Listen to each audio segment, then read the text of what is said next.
लोग देवी देवताओं को खुश करने के लिए बकरे की बलि चढ़ाया करते थे। उसी समय कुछ लोग बकरों का कान भी काट कर उन्हें छोड़ दिया करते थे।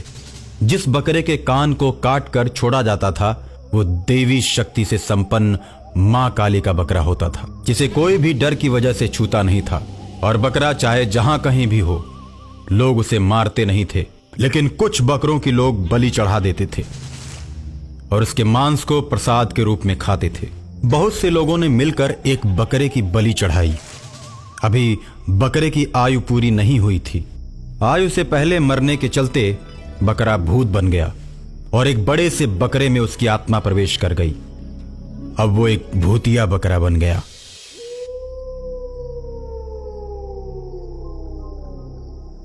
भूतिया बकरा शहर के सारे बकरों से बहुत ताकतवर था।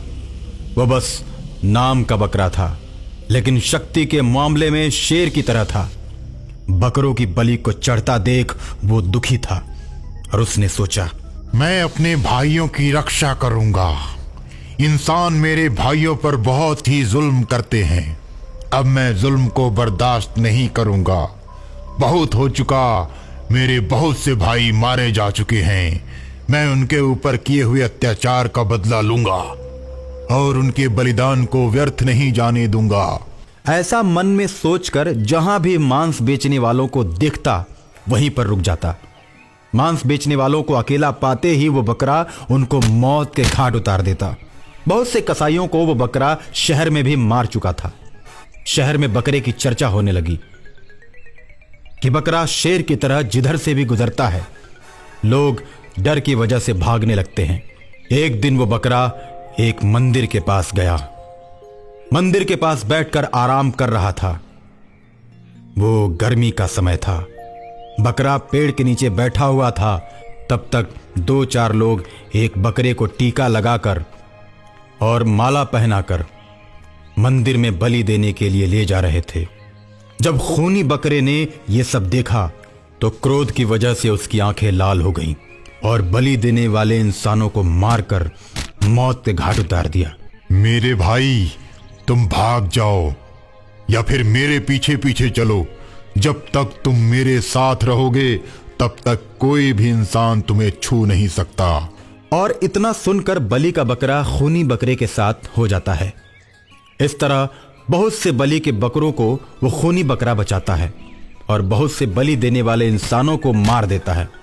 इस तरह उस खूनी बकरे के पीछे बहुत से बकरे चल पड़ते हैं। खूनी बकरे की चर्चा अब पूरे शहर में होने लगती है। लोग तरह तरह की बातें करने लगते हैं।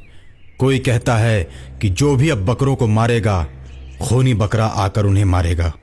और इसी डर की वजह से लोग बकरों को मारना बंद कर देते हैं।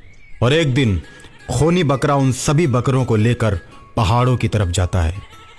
सभी बकरे रास्ते में जाते समय हरी हरी घासों को चरते जाते हैं और इंसानों से दूर पहाड़ों पर जाकर बस जाते हैं, जहां वे भर पेट घास चरते हैं और नदी में उतरकर पानी पीते हैं।